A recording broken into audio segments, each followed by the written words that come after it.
지난밤에 여고생 2명이 스스로 목숨을 끊었습니다. 자살을 생각해본 청소년 5명 중에 우리나라 1명이 청소년의 자살 증가율이 성인을 앞지른 것으로 자살을 생각해보았다고 답한 몇 년 전 스스로 목숨을 끊은 한 청소년 중학생. 자살 증가율은 OECD 국가 가운데 2위이며 자살을 시도해 비극으로 이어진 실제 자살을 시도해봤다고 답했습니다. 주변에 죽고 싶다는 이야기를 자주 했으며 이 가운데 절반이 넘는 학생이 부모와 친구, 선생님 등 주변의 관심과 함께 전문가의 도움도 필요해 보입니다.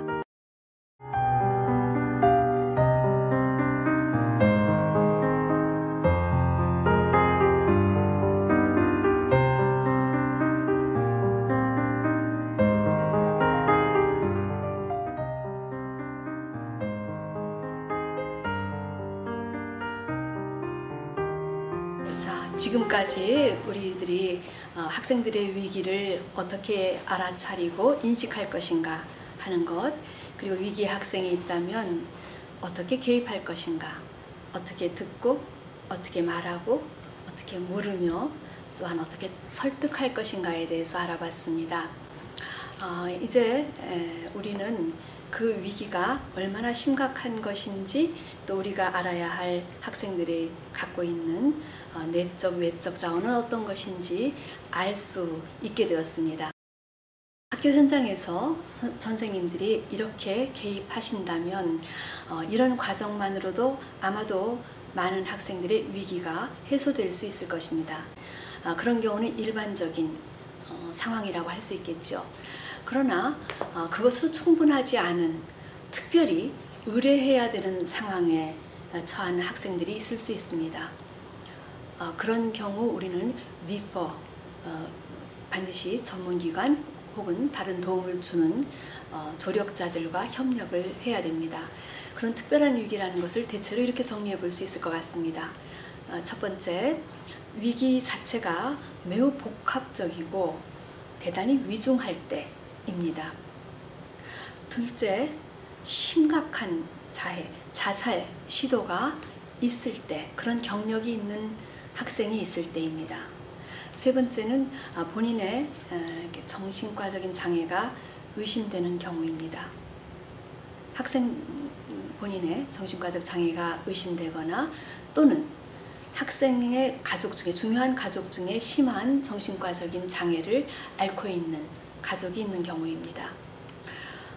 또한 또 신체적인 건강 상태가 매우 나쁜 학생이 있을 수 있습니다.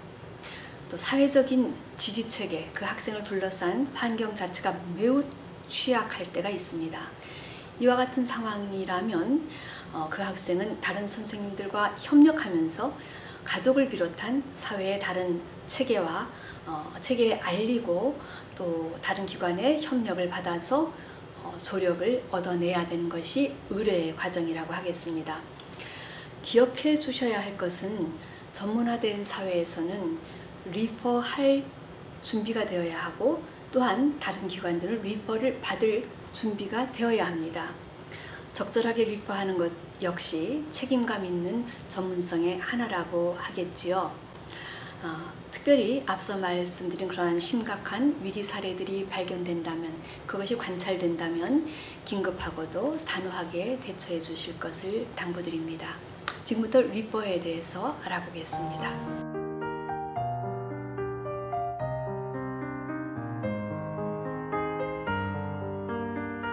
네, 이번에는 그러면 인식된 학생에게, 위기에 처한 학생이 인식된 이후에 이제 개입을 어떻게 했는가, 개입된 사례에 대해서 또 몇 가지 말씀드리고자 합니다.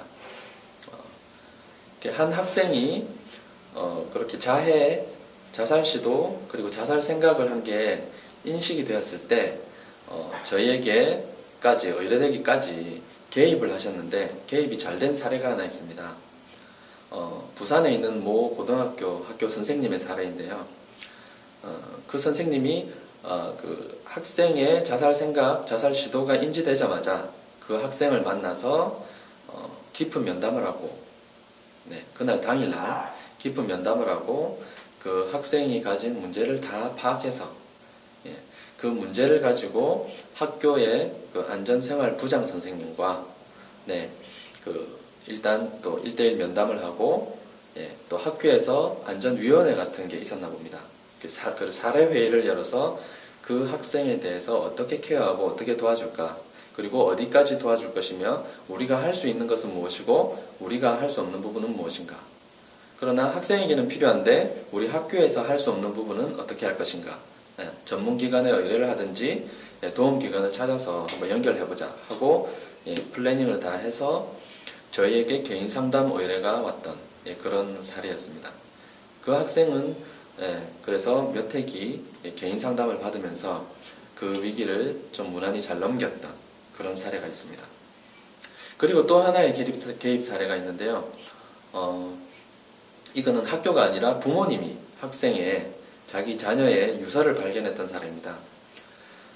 이 학생은 너무나 평소에도 공부도 상위권, 그리고 아무 문제도 일으키지 않았고 평소에 약간 말수가 없는 편이었지만 전혀 어떤 문제나 불편한 것을 얘기하지 않았던 친구이기 때문에 그 부모나 형제나 주변 어떤 사람도 이 학생의, 이 자녀의 내면이 어떤지, 무엇을 경험하고 있는지를 몰랐던 사례입니다. 그런데 이 학생은 이제 취미가 혼자 방에서 영화를 보고 음악을 듣고 하고 이런 것들이 취미였는데 그리고 혼자 글 쓰고 그림 그리고 이런 취미를 갖고 있었다고 합니다. 그런데 이 집안은 부모님이 굉장히 자녀이지만 자녀의 사생활도 굉장히 존중되어야 한다라는 규칙을 갖고 계셔서 그 자녀가 무엇을 하든 뭘 하든 개입하지는 않으셨다고 합니다. 그런데 어느 날 이렇게 자녀 방을 좀 정돈을 해주면서 우연찮게 그 노트를 하나 펼쳐봤는데 그 노트에 직접 메모가 된 게 아니라 뭐 포스트잇이나 다른 종이에 메모가 된 것들이 빼곡하게 이렇게 다 붙어 있더랍니다. 그런데 그 내용이 그 부모님에게는 어마어마한 충격이었습니다. 그 작은 포스트잇 하나하나, 메모지 하나하나가 다 유서와 같은 내용이었습니다. 죽으려 한다. 삶의 의미를 찾을 수가 없다. 부모님께 죄송하다. 부모님은 나를 위해 최선을 다하시는데 나는 부모의 기대를 채워줄 수 없다. 이런 식으로 그리고 아주 구체적인 자살 방법까지도 어떻게 할까? 이렇게 할까? 저렇게 할까? 이렇게 죽으면 이런 고통이 따르겠지? 이렇게 하면 부모님이 충격받을까봐 안 될 것 같아. 뭐 이런 식으로 아주 구체적인 장면 묘사도 되어 있었다고 합니다. 그 순간 너무나 충격이었지만 부모님은 그 학생을 닥달하거나 하지 않으셨습니다. 바로 전문 상담기관에 의뢰를 했고 그 학생의 상담이 이루어지고 부모님들도 교육과 상담을 이뤄가면서 그 학생에게 훌륭히 개입이 이루어진 거죠. 그래서 그 학생의 상태도 좀 긴 기간이지만 그 가족의 상태도 좀 더 나아지는, 서로 친밀해지고 소통하게 되는, 오히려 그 위기의 상황이 성숙과 전환과 행복의 시점이 되는, 전환의 시점이 된 그런 사례가 있습니다. 네, 그리고 이 개입 사례에서 잘된 점을 제가 몇 가지 짚어드리자면 아까 선생님께서 그 학생을 면담하고 사례회의를 열고 이렇게 개입했던 그 선생님이 잘하신 행동이 있습니다. 그 잘하신 부분이 뭐냐면 첫 번째, 그 학생을 만나서 꼬치꼬치 캐묻는 게 아니라 그 학생의 에너지, 그 학생의 시간, 그 학생의 침묵, 그 학생의 분위기에 거의 100% 맞춰주시면서 1시간 넘게 그냥 다 들어주신 겁니다. 어떤 말을 하든지 어떤 표현을 하든지 다 들어주신 겁니다. 그리고 또 하나는 그 학생이 어떤 말을 하든 어떤 표현을 하든 그것을 있는 그대로 공감해 주신 겁니다. 아, 너가 그때 그렇게 화가 났구나. 아, 너가 그렇게 힘이 없었구나. 아, 너가 그럴 수밖에 없었구나. 그렇게 그 학생이 어떤 말, 어떤 표현을 하든 그것에 공감하는 자세를 유지해 주신 것입니다. 먼저 불안해하거나 내가 불안해서 자꾸 질문을 한다거나 자꾸 이렇게 해봐라 저렇게 해봐라 하시지 않으신 거죠. 그리고 또 하나는 힘들면 힘들다고 해도 돼. 울고 싶으면 울어도 돼. 그렇게 허락해 주신 겁니다. 선생님이라는 권위자가 기댈 수 있는 어른이 차마 힘들어도 힘들다 말하지 못하고 울고 싶어도 울 수 없었던 그 학생의 내면에 공감해서 그걸 허락해 준 순간이었죠. 그러자 그 학생이 자기 얘기를 못함에도 불구하고 가득 쌓였던 감정이 선생님이 그 말을 하는 순간 터져 나와가지고 계속 울면서 별다른 말 하지 않아도 그동안 울지 못했던 슬펐던 그걸 토해내기만 하는 것으로도 그 학생이 많이 편안해지는 것을 경험했다고 하죠. 이렇게 선생님께서 즉각 그 학생을 만나서 그 학생의 에너지와 표현과 내면에 공감하면서 그냥 있는 그대로 들어줬을 때, 그리고 힘들면 힘들어해도 괜찮아, 울고 싶으면 울어 하고 편안하게 허락해 해주는 그 장면에서 이미 그 개입에서 그 학생은 이미 치유가 되는 과정으로 들어섰다고 할까요? 네, 그런 개입이 이루어졌다고 할 수 있습니다. 또 하나, 아까 부모님이 개입된 사례에서요, 그 부모님이 잘하시는 게 있습니다. 첫 번째는 너무나 모범생이었고 괜찮은 자녀였는데 그 자녀가 그런 유서와 같은 내용을 빽빽하게 적어놓은 걸 봤을 때 부모님으로서 얼마나 충격이었겠습니까? 그런데 그 부모님이 그 학생을 붙들고 캐묻듯이 너 왜 이래? 뭐야? 아니면 내가 너무나 불안해서 어쩔 거야? 당황하거나 그런 걸 표현하지 않으셨다는 거죠. 먼저 평소에 그 가족과 친하게 지냈던, 그리고 어릴 적 그 자녀를 좀 돌봐주었던 이모가 있었습니다. 엄마의 여동생이죠. 그 이모의 자원을 끌어들여서 그 이모가 먼저 자녀를 만나게 했습니다. 아무 일 없었다는 듯이. 그래서 자녀가 어떤 경험을 하고 있는지, 무엇 때문에 힘든지를 이렇게 간접적으로 알아낼 수 있게 되었던 거죠. 그런 다음에 부모님이 또 잘하시는 행동 중에 하나가 자녀의 상태에 대해서 내가 먼저 불안해하기보다 내 마음을 먼저 자녀한테 표현을 하셨습니다. 어떤 거였냐면 나는 나에게 있어서 네가 얼마나 소중한 존재인지, 그리고 내가 너를 가졌을 때, 그리고 네가 태어났을 때, 그리고 네가 자라나는 성장 과정에서 내가 느꼈던 게 뭔지, 내가 가졌던 기대가 뭔지, 내가 생각했던 게 뭔지, 그런 것들을 이렇게 편안하게 먼저 이야기해 준 겁니다. 그리고 또 하나는 그걸 자녀의 유서를 보았을 때 당황하지 않고 즉시 행동으로 옮기셨던 겁니다. 주변의 이모라는 자원을 찾고 자녀와 연결하고 거기서 정보를 얻어내고, 그리고 자녀에게 어떻게 다가가야 할지 이렇게 플랜을 세우고 실제로 행동하고, 그리고 자녀를 상당 기간으로 인도하고, 그리고 나중에 이야기지만 그 부모님도 상담을 받게 되는 그런 과정으로 이어지게 되었죠. 그래서 그 숨겨질 뻔했던 그 위기가 적절히 잘 개입되어서 의뢰까지 되었던 그런 사례가 있습니다.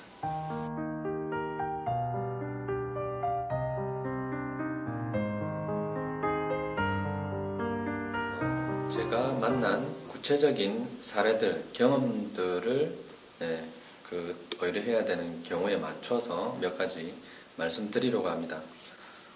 첫 번째, 위기가 매우 복잡하고 위중할 때, 이런 경우는 학생들이 자살을 매우 구체적으로 계획하고 자살을 시도한 적이 있거나, 그리고 그 자살의 방법이나 도구들을 구비를 해놓았다거나 이렇게 시기까지 정해놨다든지, 이렇게 매우 긴박하거나 위중한 상황일 때입니다.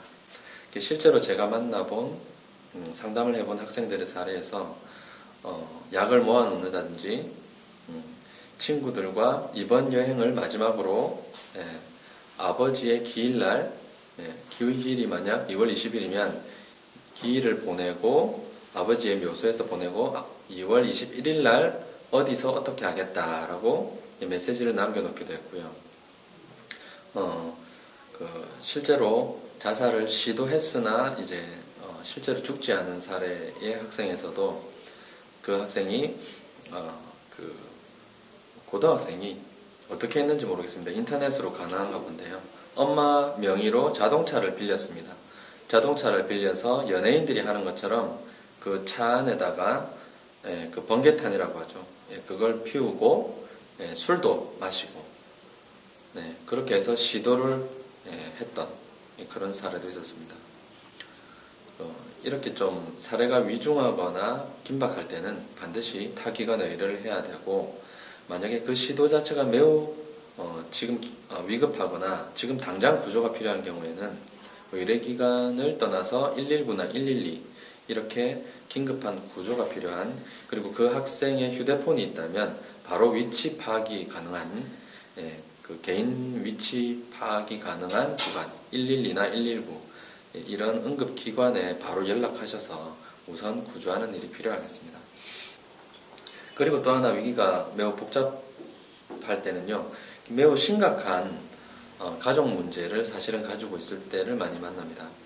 그 가족들이 우리가 일반적으로는 상상할 수 없는 매우 복잡한 문제들을 많이 갖고 있을 때가 많고요. 예를 들어서 한 학생이 아무 문제가 없어 보이는데 비밀이 하나가 있었던 겁니다. 따로 부모님들이 너무 바쁘셔서 따로 외지에서 일을 하느라고 자기는 할머니 할아버지 집에 맡겨졌는데, 동생과 함께. 그래서 할머니 할아버지도 농사를 지으셨기 때문에 사실은 그 집에 키우고만 있지 늘 관리해주지는 못한 겁니다. 그런데 이 학생이 늘 그 할머니가 일을 나갈 때면 네 동생 잘 보고 있어라 이렇게 했는데, 하루는 자기도 너무 피곤하고 해서 잠시 마루에서 졸았는데 그 동생이 아장아장 기어가서 마침 우물에 예전에 우물 뚜껑이 덮어놓는데 낮았던 거예요. 그래서 그 동생이 그 우물을 타고 올라가서 빠져서 좀 잘못되었다. 그래서 그 죄책감을 이기지 못하고 죽으려고 했던 사례도 많았습니다. 이렇게 숨겨진 사례, 그리고 가족 안에 우리가 이루 말할 수 없는 복잡한, 그리고 법적인 문제, 이런 것들을 숨기고 있는 경우가 많습니다. 그런 것들이 발견되었을 때는 직접 뭔가 해답을 주고 다루기가 어렵기 때문에 관련된 전문기관, 상담기관에 의뢰를 하시는 게 좋겠습니다. 그리고 두 번째로 자해나 자살 시도가 있었을 때입니다. 이건 당연하고요. 그래서 자해나 자살 시도에 대해서 어떻게 다르게 물어봐서 알 수도 있고 발견될 수도 있지만, 하나 제안드리고 싶은 게 그 학생이나 자녀의 그 신체 상태를 좀 세심하게 좀 살펴보셨으면 합니다. 에너지가 너무 다운되어 있지는 않은지, 혹시 전혀 식사를 잘 못한다거나 잠을 잘 못 자거나 너무 잠만 잔다거나 그런 좀 문제가 있지는 않은지, 좀 과한 경우에는 거식증에 걸리기도 하고요.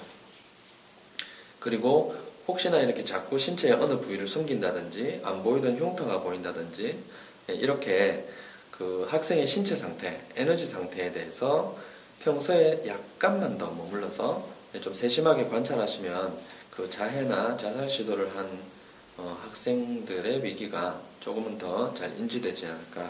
그래서 의료기관에 반드시 의뢰해야 되는 사례로 이렇게 판단하실 수 있지 않을까 생각을 합니다. 두 번째로, 그 학생 자신의 심각한 정신적, 심리적 문제를 안고 있을 때입니다. 이것은 각종 검사 도구나 평가 도구를 통해서 드러나기도 하지만 전혀 드러나지 않기도 합니다.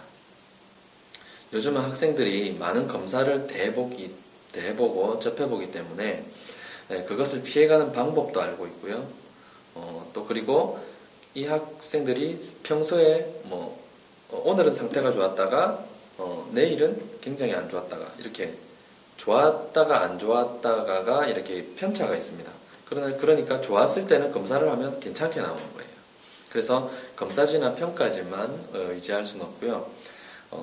평소에 그 학생의 상태나 진술, 의사소통 방식, 에너지 수준, 그리고 그 주변 친밀한 사람들의 진술, 이런 것들을 들으셔서 그 학생에게 정신과적 아니면 아주 심각한 심리적 문제가 인지되신다면 상담기관이나 면밀한 면담을 통해서 그리고 어떤 진단을 받을 수 있는, 그리고 진단을 하고 진료를 해서 약물 치료나 입원 치료나 이런 것까지도 염두에 두신 그런 의뢰가 필요하다고 하겠습니다. 그리고 네 번째로 가족 중에 또한 심각한 정신과적, 심리적 아니면 행동적 문제나 질환이 있는 경우입니다.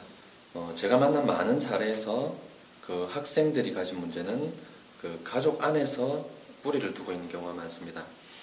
부모의 심각한 정신과적 질환, 그리고 아주 심각한 부적절한 의사소통 방식, 그리고 조금 더 나아가면 부모의 심각한 우울증이나 경계선적 장애나 그 성격 장애나 분노 조절 장애나 그리고 알코올 중독, 약물 중독 이런 문제들을 안고 있는 경우를 상당히 많이 만나게 됩니다.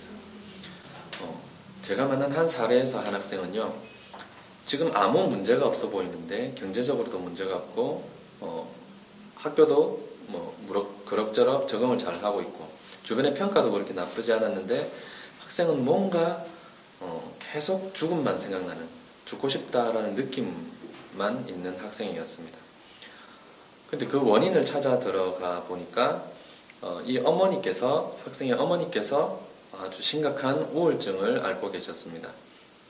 그 뿌리가 너무나 깊어서 그 어머니도 어릴 때부터 우울증을 앓고 계셨던 겁니다. 그래서 이 학생, 이 자녀를 잉태했을 때부터 그 우울증이 더 심해지셨고, 이 아이를 뱃속에 가지고 있는 그 순간, 그리고 가지게 된 그 순간, 그리고 배가 불러오고, 그리고 이 아이가 태어나고 이 아이를 대했던 그 엄마의 모습이나 에너지가 너무나 우울했던 겁니다. 우리 자녀가 태어나는 순간, 생명이 태어나는 순간이 얼마나 축복되고 이루 말할 수 없는 그 감사의 순간이겠습니까? 그런데 이 아이는 정반대의 경험을 한 것입니다. 엄마의 뱃속에 있을 때부터 엄마의 목소리조차 얼마 들어보지 못한 아이겠죠. 태어났는데 이렇게 엄마 품에 안겨서 엄마를 바라보면 엄마는 나를 보고 싱긋이 웃어주고 너 때문에 내가 참 행복해, 웃어봐 하고 어떤 역동이 있는 게 아니에요. 이 애기 입장에서 말은 못하는데 이렇게 엄마 품에서 엄마를 올려다보면 그 엄마가 축 처져서 나와 시선도 맞추지 않고 멍하니 저 어떤 곳만 응시하고 있는 겁니다. 우울하게. 그래서 이 학생도 평소에 너무나 아무 말이 없고 말하는 것 자체가 귀찮고 그리고 뭔지 모르게 우울하고 그런 경험들이 그 아주 엄마 뱃속에서부터 그리고 태어나서 자라오는 그 전 과정에서 그 엄마와의 역동에서 느꼈던 우울함, 그래서 그 안에서 겪게 된 자기 자신에 대한 경험이 나 자신은 별로 소중하지 않다. 더 나아가서 나는 태어나지 말았어야 된다. 나는 별로 괜찮은 존재가 아니다라고 느끼게 된 거죠.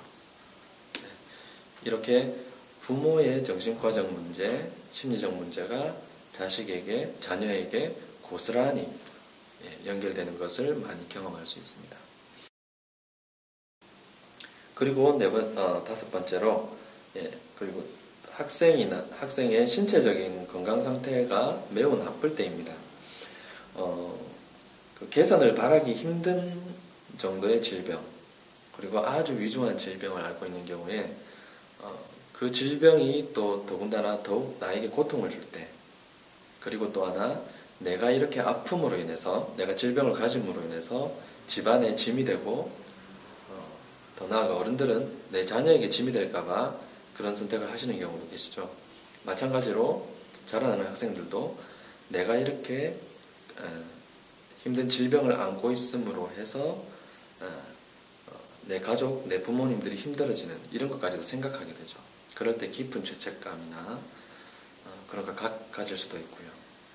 그리고 또 하나의 사례를 제가 만난 사례 중에는 학생이 괜찮다가 전도 유망한 청년이죠. 21살 된 청년이었는데 갑자기 사고를 당해서 이제 한쪽 팔에 거의 대부분 그리고 또 한쪽 팔의 절반 정도를 잃은 거예요. 그래서 절단을 하게 됐는데 이 학생은 전공이 그 그래픽 디자인의 꿈은 그 사진사 이런 꿈을 가지고 있었던 거예요. 그래픽 디자이너이기도 하고 그런 관련 학과에 다니고 있었죠.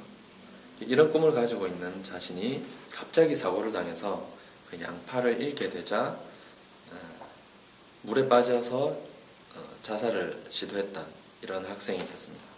이렇게 자신에게 굉장히 심각한 질병이나 장애나 그렇게 개선을 바랄 수 없는 그런 상태, 그런 걸 지니고 있을 때 그런 안타까운 선택을 하게 되기도 합니다. 그리고 6번째로 사회적 지지체계, 그 주변에 있는 긍정적인 자원이 너무 부족할 때입니다. 제가 만난 한 학생의 사례는요, 어머니는 계시지 않았고, 어머님은 일찍 가출을 하셨고, 할머니와 아버지와 자신이 같이 살고 있었는데, 할머니는 자신을 지극정성으로 돌봤지만 몸이 편찮으셨고, 아버지는 밖에 나가서 돈을 버셨는데 집에 들어오면 늘 술을 드시고 그렇게 하셨어요. 그래서 이 학생은 있는 그대로 말을 하자면 아버지를 죽이고 싶었다. 그리고 아버지를 어떻게 하고 나도 죽고 싶었다. 그게 최선인 것 같았다. 그런데 그럴 수도 없었다. 왜냐하면 할머니가 계시니까. 그래서 이러지도 저러지도 못하겠다. 그러나 할머니가 너무 지금 위중하시기 때문에 할머니가 돌아가시면 나는 같이 죽겠다. 이런 계획을 세웠던 사례도 보았고요. 또 하나의 사례는 이 학생도 어머니가 일찍 돌아가시고 아버지하고만 살았는데 형편이 매우 어려웠습니다. 그래서 그러나 작은 꿈은 있었지만 너무나 가난하고, 그리고 아버지는 이제 도박 같은 걸 하셨는데 그로 인해서 집안에 빚이 너무나 많았던 거예요. 늘 밤이고 낮이고 언제 들이닥칠지 모르는 그 도박 빚쟁이들, 그런 사채업자들, 이런 사람들 때문에 아버지는 도망을 가니까 오히려 그 고통을 자신이 다 감내해야 됐던 겁니다. 그래서 자기도 독립하고 싶지만 아직 어린 동생이 눈에 밟히고, 그리고 집이 너무나 가난하기 때문에 독립조차 하지 못했다. 그래서 차라리 동생과 함께 죽으려고 했던 이런 학생의 사례도 만나봤습니다. 네, 이렇게 위기가 매우 복잡하고 위중할 때, 그리고 자해나 자살 시도가 있었을 때, 자신의 심각한 정신과적 심리적 장애, 가족의 심각한 정신과적 심리적 장애, 이런 게 있을 때, 그리고 아주 심각한 질병, 그리고 극심한 가난이나 주변의 자원이 너무나 없을 때, 이럴 때는 도와주고 싶어도 그 도움만으로는 미비할 수도 있고, 도와주려고 하는 선생님, 어른들, 당사자들이 어떻게 해야 할지 모르는 상황이 될 수가 있습니다. 이럴 때는 각각 그 위기를 맞은 학생의 그 평가 후에 그 학생에게 필요한 것을 제공할 수 있는 전문화된 기관들이 있습니다. 그 기관들을 찾으셔서, 아니면 교육청이나 이런 곳을 통하여서 그런 기관들을 소개받는다든지, 이렇게 해서 그 학생들의 위기가 전문화된 손길에 의뢰가 될 수 있도록, 이런 특별한 경우에는 혼자서 다 해결하실 필요가 없으시죠. 뒤에는 든든한 전문화된, 그리고 도와주려고 하는 준비된 손길들이 있습니다.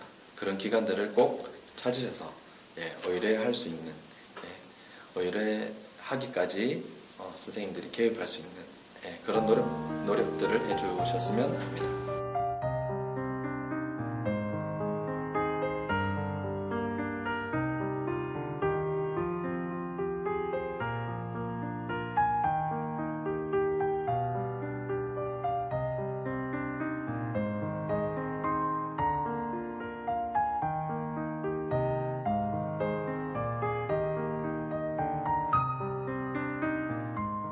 지금도 저희들은 시시각각 들려오는 위기에 처한 목소리들을 듣고 있습니다. 그들 곁에 계시는 선생님들, 또 그 청소년들의 가족들을 비롯한 많은 분들의 불안, 두려움, 이런 것들이 저희들에게 전해집니다. 어쩌면 좋을지 모르겠다 하는 당혹감이 많이 있으십니다.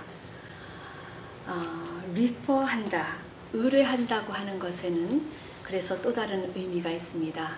단순히 어떤 기관에게 또는 어떤 조력자에게 이 책임을 전가하는 것이 아니라 리퍼할 수 있는 기관이 있다고 하는 그러한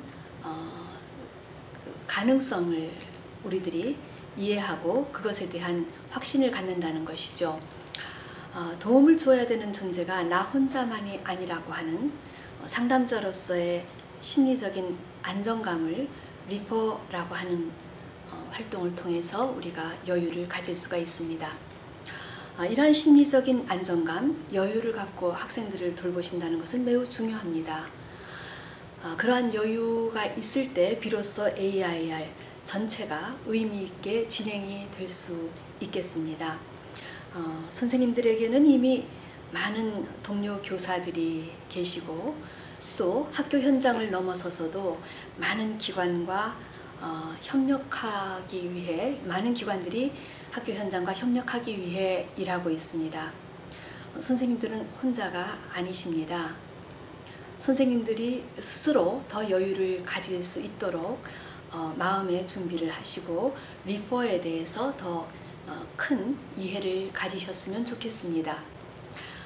어쩌면 저희들이 소개해드릴 리퍼, 도움을 주는 조력기관들, 도움을 주는 사람들의 존재에 대해서 저희들은 말씀을 드리겠습니다만 선생님들 스스로가 선생님들의 도움 찾기 리스트를 한번 만들어도 보시고 확인도 해보시는 것이 필요하다고 생각을 합니다. 이러한 리퍼라고 하는 개념은 위기에 처한 청소년을 돕기 위해서 가능한 한 많은 자원을 동원하고자 하는 것입니다. 간혹 접촉해 보시면 이런 기관은 이런 강점이 있구나, 이런 기관은 이런 제한점이 있구나 하는 것을 알게 되시고 일이 있었을 때, 막상 일이 닥쳤을 때 당황하지 않으시게 됩니다. 그러한 기관들의 리스트를 가지고 계시고 그것에 대한 자신감을 가지신다면 마음이 훨씬 든든하게 마음을 가지실 수가 있겠습니다. 자살 예방 현장에서의 두려움에 대해서 간혹 저희들은 이야기를 물어오시는 분들이 많습니다. 저희들이라고 두려움이 없는 것이 아닙니다. 저희들 오랜 기간의 경험은 있습니다만 언제나 마음 떨리는 마음으로 현장에 다가갑니다. 다만 저희들 역시 혼자가 아니라는 생각으로 다가갑니다. 왜냐하면 많은 경우 그 학생을 둘러싼 또한 그 사람을 둘러싼 그 환경 속에는 모든 사람들이, 대부분의 사람들이 돕고자 하는 마음을 지니고 있습니다. 그리고 전문기관들은 그것에 대한 책임을 가지고 또 대기하고 있습니다. 그렇기 때문에 저희들은 거기에 대한 믿음을 가지고 리퍼 할 수 있다고 하는 언제나 그러한 자신감을 가지고 현장으로 나아갑니다. 두려움이 없을 리가 없다는 것을 말씀드리는 것입니다. 그럼에도 불구하고 저희들이 그러한 현장을 찾아가고 그러한 학생들을 만나러 갈 수 있는 것은 나의 불안보다는 그들의 생명이 소중하고 그들의 불안이 더욱더 크기 때문입니다. 그들을 만나서 손을 잡고 말을 나누는, 대화를 나누는 그 순간, 그 한순간의 따뜻한 체온이, 그 체온의 오고감이 우리들의 그 정서적인 교감과 공감과 나눔과 관심과 보살핌이 그들에겐 어쩌면 살아갈 이유가 되는 그런 경험을 하게 될지도 모르기 때문입니다. 다행히 최근 자살 예방에 대해서 국가적인 대처가 강화되고 있습니다. 이렇게 서로 연대하고 함께하는 기관이 많아지고 있기 때문에 위기가 심각하면 할수록 사각지대가 없도록 리퍼하고 케어하면서 함께 최선을 다해서 협력했으면 좋겠습니다.